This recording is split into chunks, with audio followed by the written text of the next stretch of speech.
Qualifications, particularizations of the situation are everything. The abstract means nothing, only the concrete, practical. I wanted to live in a world of fairness and be comfortable, in a world of predictability, in a world of stability, in a world, I'm okay, we're okay, in a fantasy that in social utopia, I don't care what your problem is, society would be transparent to you. You'd know where to go to resolve any social issue. Psychological issues would then be turned into social issues, which would then be resolvable. You wouldn't need the experts to make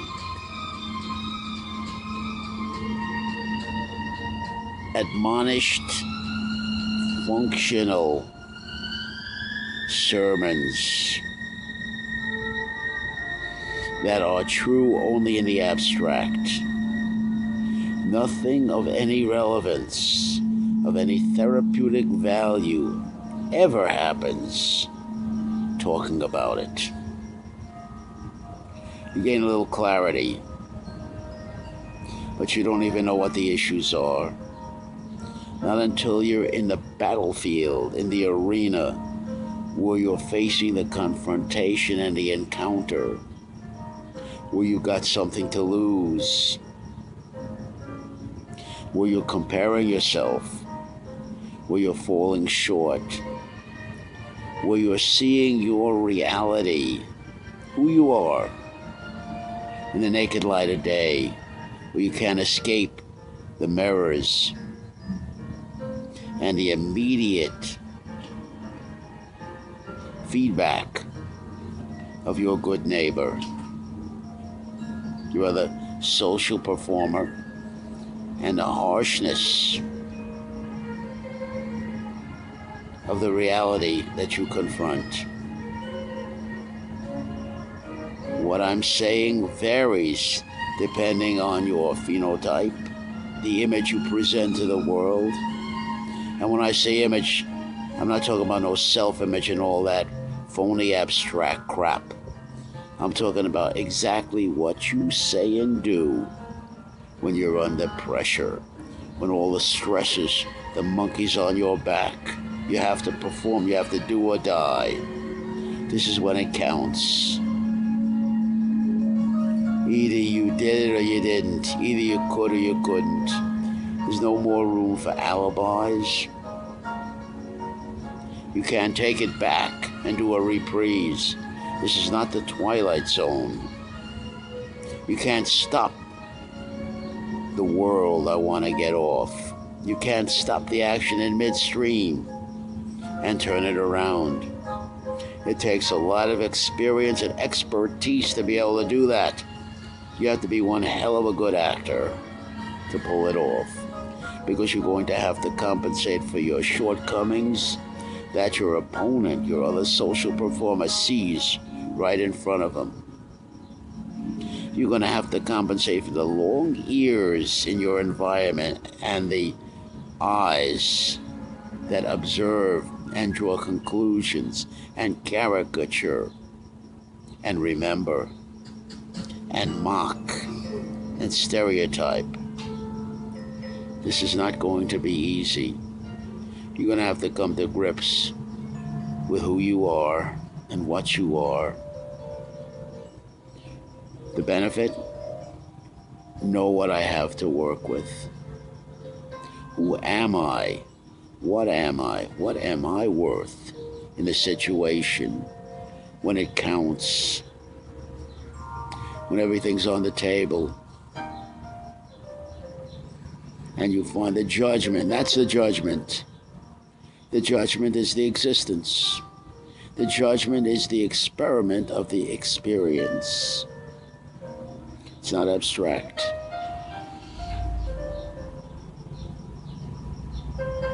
The good thing is the judgment is for the now. Next moment is a different now.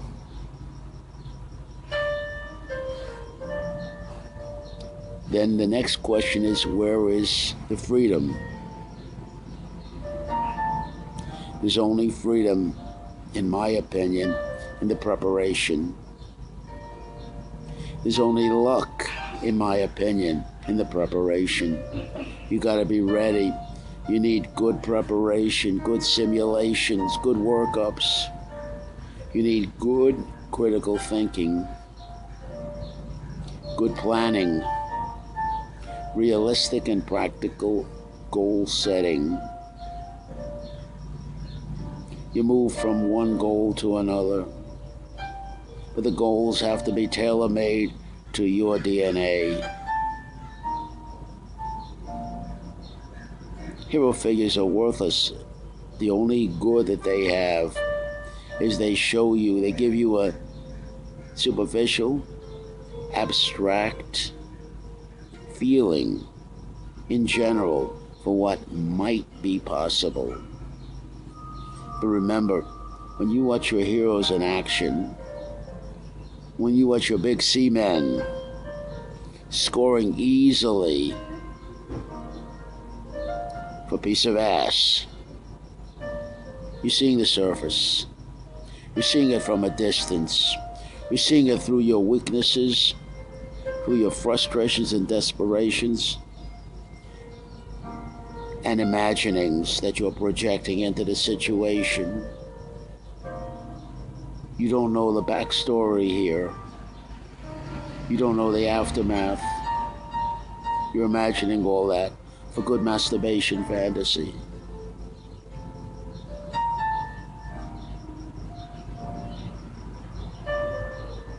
You need more and more hardcore reality. You need more and more realism. You need more and more cold, hard, real world expectancies. You need better and better preparation, more accurate preparation.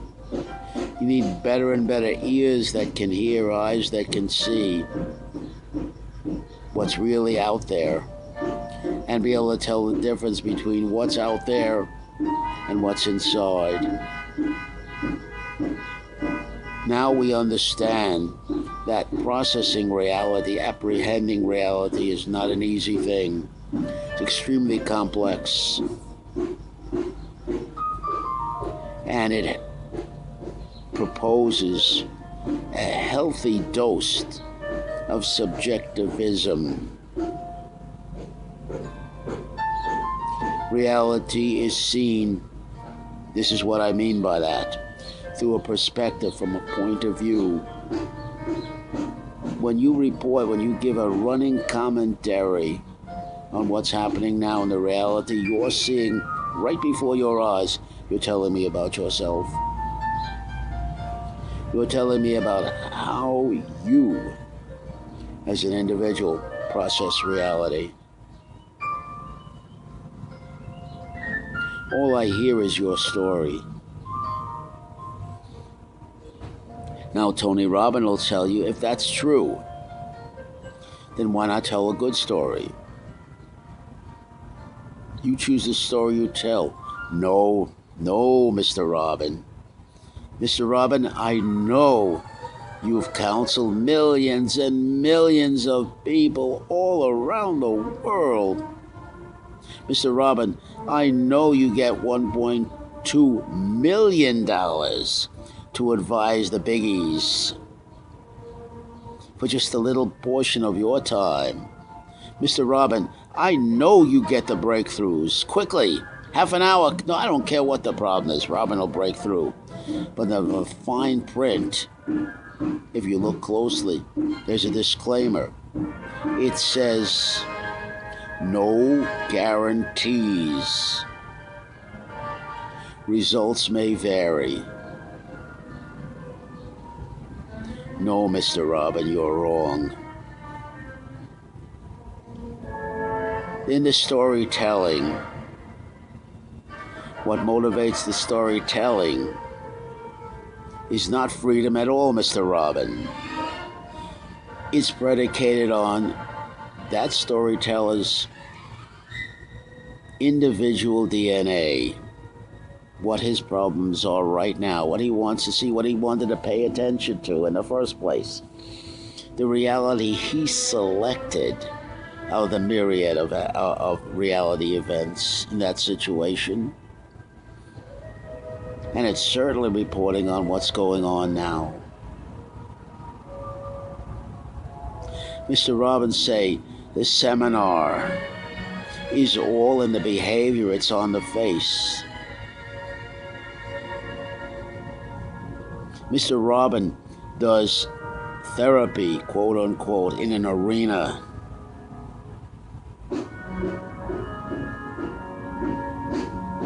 But remember, when you get up in the arena to work with Mr. Robin is a showman. He's a master showman. He's in his element up there, prancing around, karate chopping in the air at 6'6", 245 approximately. He's karate chop in the air. I gets the breakthrough. They call me when all hope is gone. You know what I say? Fuck you, Mr. Robin. Fuck you. You see, one of the biggest problems is oversimplification. Mr. Robin, you're telling me about what you can do. I don't care about you, Mr. Robin. I'm wondering what that individual you're talking to and how in 15, 20 minutes you watch him like a hawk, you watch his behavior, and you're able to conclude, predicated on your experience of millions and millions and millions of people all around the world, and you're able to know who he is and break through and get his breakthrough.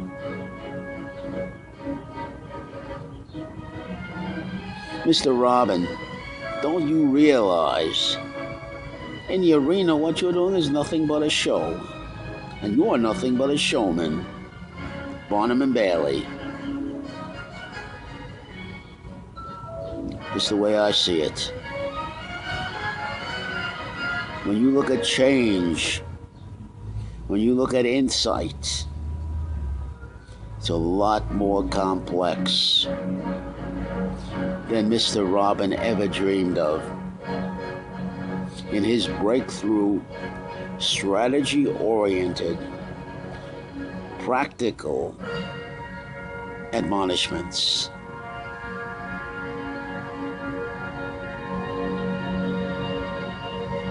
Mr. Robin, sell your routine to a man like High Pitch Eric from the Howard Stern Show. 405 pounds of man with a 66 IQ. What in the hell do you think you're going to be able to do modeling your physique up and down on the stage and prancing around like an Inca god, karate chopping the night? And say, ah! If you're with me, if you understand, say, ah! The hell is that? It's a temporary identification with a bullshit hero figure and a momentary fix out of that by identifying with the hero figure. Who's saying I was giving you actually a sermon up there. At least the evangels, you know what they're doing. They're not being a hypocrite about it. You know what they're doing. They're proselytizing. You know what they're doing. But this fucking guy, this guru, who has professional endorsement, who has celebrity endorsement, He's working with individuals. He's cherry picking. He's cherry picking, man. He is nothing more than the bodybuilding bullshit artists, you see, who are claiming that they can take a man like High Pitch Eric and turn him into rippling muscle. And of course, they make the bitch seem very, very reasonable, very attractive. Not reasonable if you think very concretely on what they're saying. If you tell them, okay, shut up. Now shut up. And I'm going to ask you to put up or shut up. I'm going to ask you to quit your talk. I'm going to say, show me or shut up. And when they see a man like High Pitch Eric, or a man like myself, I'm short, I got a big fat belly, an ugly face. I'm called a dwarf, a gnome, or a troll. When they see us guys come along, they back off, man. They back off quickly because they know they're full of shit. They like to cherry pick and take the candidates that are not too far from getting the result they're predicating. They're not too far. It's getting the result Robin is predicating. The great results, the breakthrough of what I'm talking about. All the talk, all the fancy talk. And they're not too far. They just need a little push, maybe 5-10% off. And Robin gives them a model to identify with. And he gives them a cheering section. You can do it. You can do it. If I did it, you can do it. God damn you, Mr. Robin. How do you live with yourself when you do that kind of shit?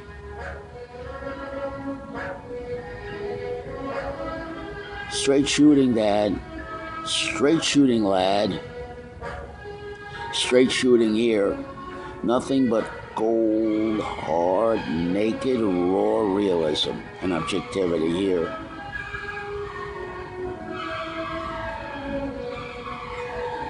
First, it begins with a proper diagnosis and a proper assessment of the problem you're dealing with. Good example. High Pitch Eric, 405, 6'1", good frame, good for a young guy, he's about 40-year-old. I'm an old man. I would take, if I trained Eric, and I'm an amateur, I have no endorsements, I literally don't exist. I'm the pariah. I'm the disenfranchised man. I'm the social pariah. But here's how I would train Eric. You have to isolate him. Now listen to this. A lot different than Mr. Robin. Mr. Robin will admonish, talk 20 minutes, give him a book, give him the tapes, and fuck you, you're on your own. No, Mr. Robin. I say no to you. I will take Eric. This is hypothetically speaking, of course. I don't have the power to do this. I don't have the material access. But here's speaking hypothetically. I would take High Pitch and isolate him. That's the first thing you have to do. Isolate him. And I must be in control of everything he does.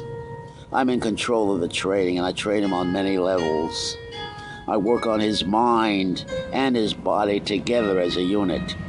I come into his environment, and I see him through his own DNA. I watch him go through his day, and I note everything. I come into his environment.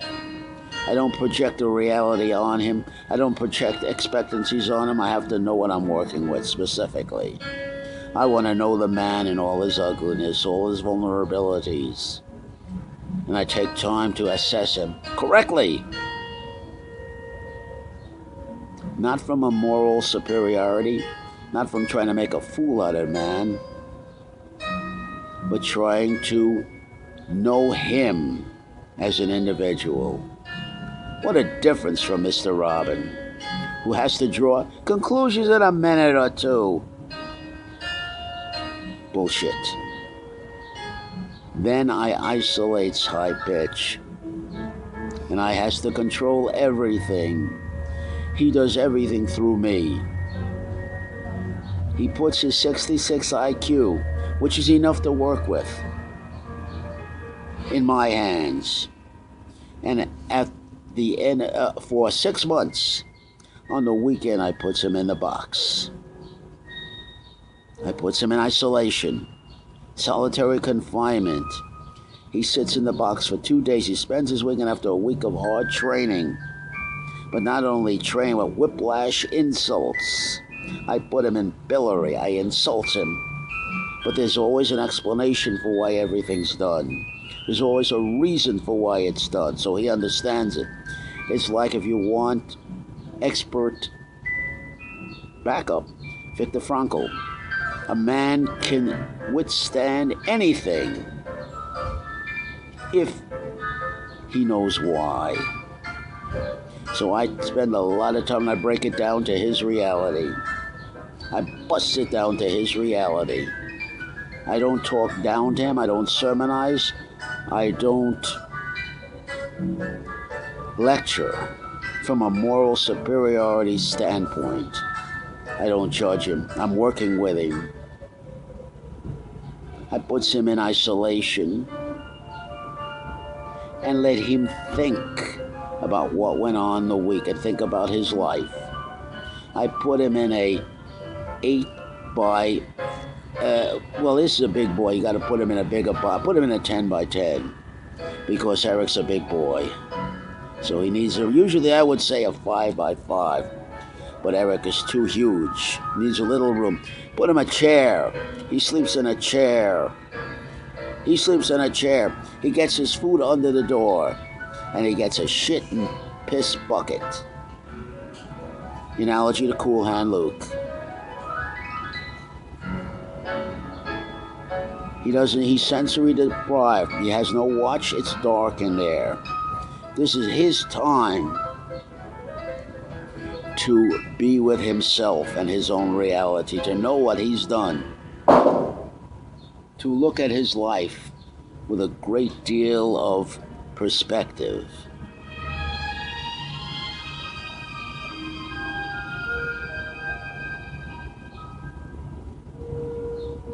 It isolates him. He has nowhere to run, nowhere to hide. He only has himself for 2 days, 48 hours. I brings him out. And he goes back to training. Like a Navy SEAL, I builds him up. Bit by bit, I controls his diet entirely. What a world of difference, my approach and Tony's approach. And I could go into a lot greater detail, step by step, of how I would do it. I'd have him chopping wood, gripping things, pushing objects up hills for power, for endurance, and I insults him all the way. I keeps insulting him to build him up, to toughen him up. I breaks him with horrific whiplash insult, and I keeps it up. But he knows why. Every step of the way he knows why. It's not sadism, it's not harassment, because he knows why. The end result is worth it. What's the end result? I trains him down. I pares him down to muscle. I works on his mind. And at the end result, I give him back his life. How do you like that? How do you like that, Mr. Robin? I give him back his life at the end result. Mr. Robin, how much would you charge to do a thing like that? Of your personal time, Mr. Robin. You take the poor man broke. Now, I stand for exposing hypocrisy, bullshit, bogus promises and claims, and then after all that's said, we build superheroes crap. And after all that's said and done, in fine print, you put no guarantees. Results may vary. What in the hell are you talking about?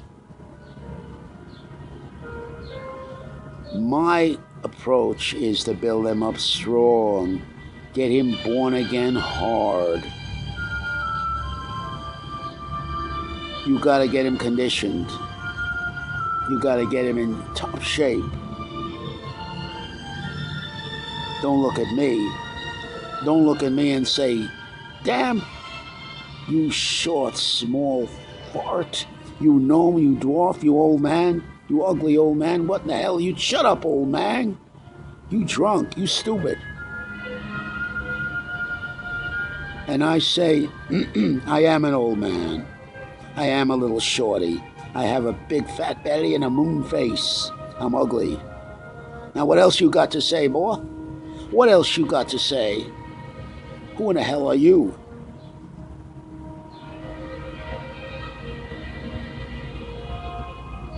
You see, I'm too old right now to be bothered one iota by that foolish bullshit.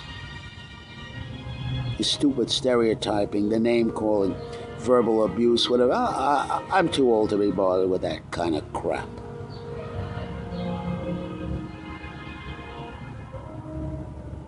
Because I know the man that says this or the woman who judges me in this way, I just turn it around and say, hey, you got a finger pointing at me, but there's 4 more or 3 pointing right back at you.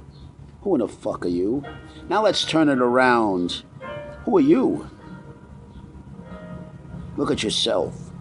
Look hard in the mirror. Before you cast the stone at me, look at yourself. Who are you? Who the fuck do you think you are, throwing verbal abuse my way and insults my way? I'll throw it right back to you and shaft it right back to you. The attitude must be one of rational cynicism. Never trust any son of a bitch. Always put up or shut up. Specific time, specific date, specific place, specific promise, specific performance. And you got to get leverage on the son of a bitch, or he won't perform. He'll slip out any way he can. The rat will slip out any way he can. You need leverage on him. You need power. Without power, you can't do anything. Everything has to be done through power. And then, once we have the power, once we have the leverage, once we have the controls on our side, then you could be a nice guy. Okay, brother, you okay? I'm okay. You and I win. I can say that because I'm completely and thoroughly competitive, and the only way competition makes sense. The mistake young Elliot Rodger made was he said he wanted to live in a world that's comfortable and fair.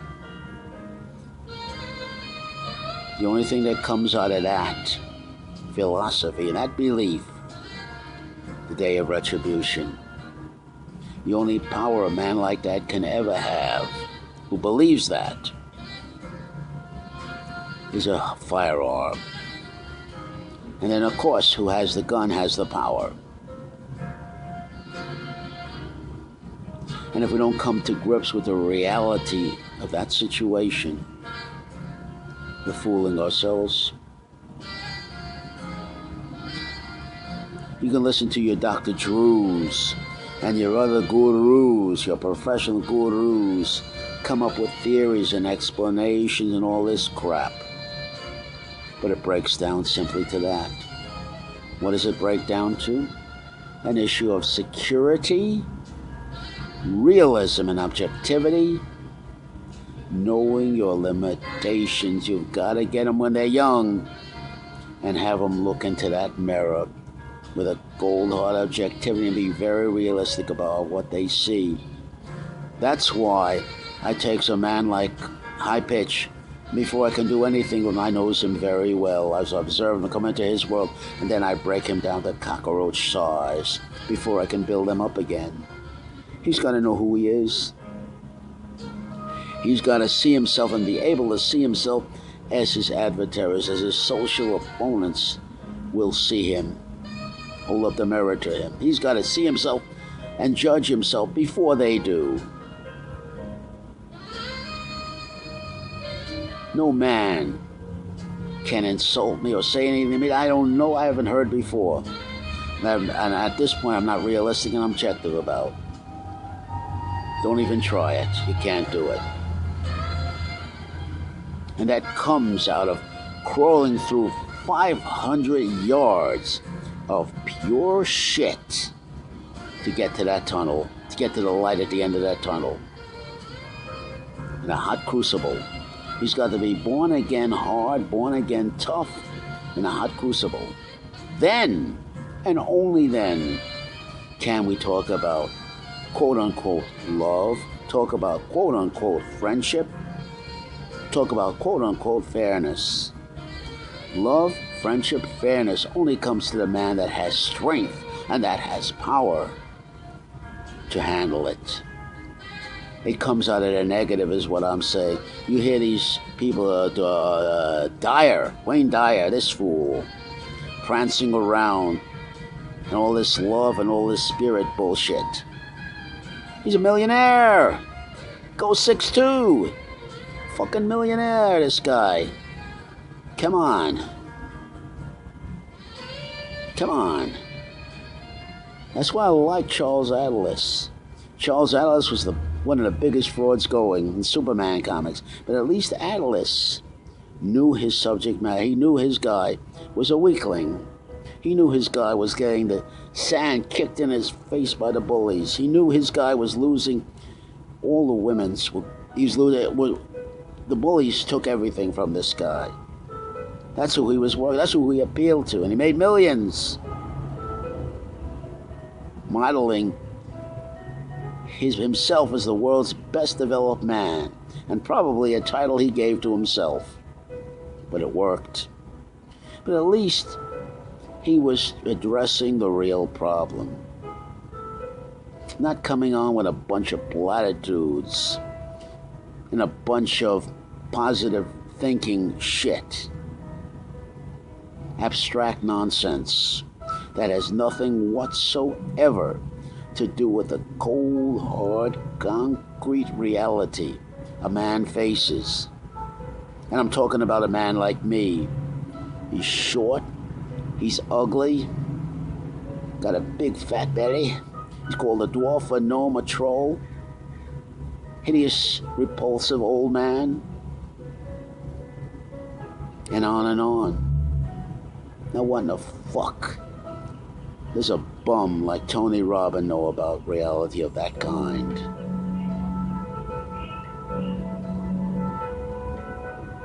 The Marty Syndrome, Marty Poletti, from the great movie, the great Paddy Chayefsky, Marty. In the dance halls, women treat me like a bug. Mom, what do you want me to do, Mama? What do you want me to do? So I go to a dance. I'm going there, get more heartache, more rejection. What do you want me to do? Mama, I'm a short, ugly little man. Whatever women want, I don't have. It's not me saying this. I'm quoting from the great Paddy Chayefsky in the great movie Marty with Ernest Borgnine and the wonderful Betsy Blair. Very literate script. That's what I'm quoting from. It's not me, don't take my word. I don't know anything. I have no credentials. I have no expertise. I haven't counseled millions and millions of people. I doesn't own my own jet, my own home, all this crap. I'm down here on the ground with you, buddy. I'm down here on the ground. That's all.